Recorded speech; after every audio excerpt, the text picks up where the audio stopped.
main strike package, comprised of 7 B-2 Spirit bombers, each with 2 crew members, proceeded quietly to the east with minimal communications. Once over land, the B-2s linked up with escort and support aircraft in a complex, tightly timed maneuver requiring exact synchronization across multiple platforms in a narrow piece of airspace.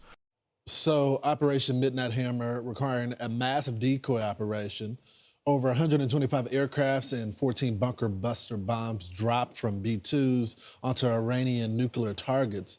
Those B-2 pilots have now returned home to Missouri after that 36-hour journey. Joining us now is a man who knows these planes well, retired B-2 stealth bomber pilot and U.S. Air Force Lieutenant General Stephen Basham. General, thanks so much for joining the program. Lawrence, thank you. I'm just curious how they pulled this off. I know that it was a massive decoy. They were all flying together at one point, and then they shifted east. There was no radars that detected them. How is that possible? Lawrence, let's first of all, let's really praise the exceptional training that our United States military goes through, and think about really all the people that it took to make this happen. The reality is, certainly we focus on the pilots, but it's the maintainers, it's the planners that are spread throughout the world, the numerous combatant commands, it's our allies and partners. These are the individuals that made this possible, but it was not without, I'm sure, challenges getting into it, but from everything that we can see, it was flawless. Yeah, so tell us, how did they not get detected? Well, the B-2 and really the B-2 planners are just vital in this. The stealth capabilities of the B-2, certainly radar evading, the ability to be able to remain silent.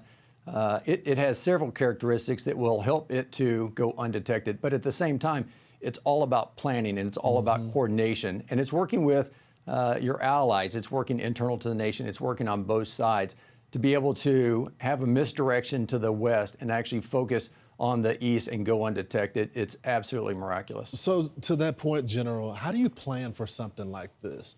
You know, they're not going to be able to just strike different targets for training. So how do you train a pilot for a mission like this?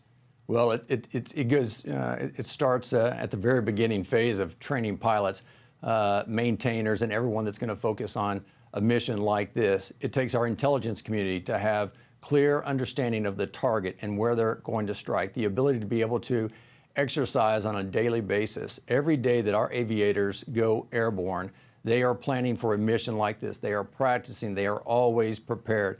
And so when it comes in a short notice to meet the options of the president, then we need to be able to make sure that we are able to deliver. In this particular case, it's just the absolute training that they've been doing for years. This is not a new thing.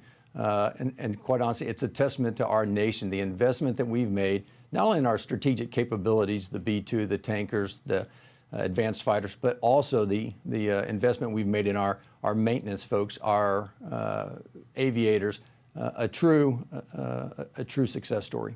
You know, General, I know we read that they were taking naps, but, and I'm used to not operating on different, you know, on a lot of sleep, but I'm not carrying a B-2 bomb with me, a bunker buster. So tell us about the pilots. 36 hours is a long time, even if you're napping in between. How do you pull something like that off? Do you train for that as well? Lawrence, you do, and I can say that I've flown multiple 31-hour missions. I know exactly what it's like. These individuals, these phenomenal men and women flew 36 hours, and as you can imagine, they were awake well prior to that. Some might ask, how did they sleep before going into theater, before going into country? In this particular case, they would not sleep. They would actually be focused on the mission. They would turn around, and between the 2 pilots in each aircraft, they would conduct professional business as you would expect them to do, monitoring systems, making sure they're ready for refueling. The gas is vital. We can't thank our tankers enough. And then the ability to be able to make sure that all systems are ready to go.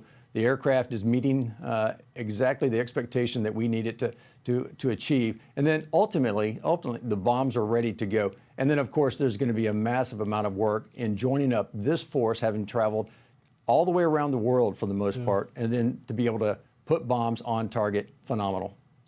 It's just a fascinating mission. I can't wait to for some of the mission to be declassified so we can learn more about it. General, thanks so much for joining the program.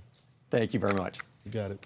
I'm Steve Doocy. I'm Brian Kilmeade. And I'm Ainsley Earhart. And click here to subscribe to the Fox News YouTube page to catch our hottest interviews and most compelling analysis.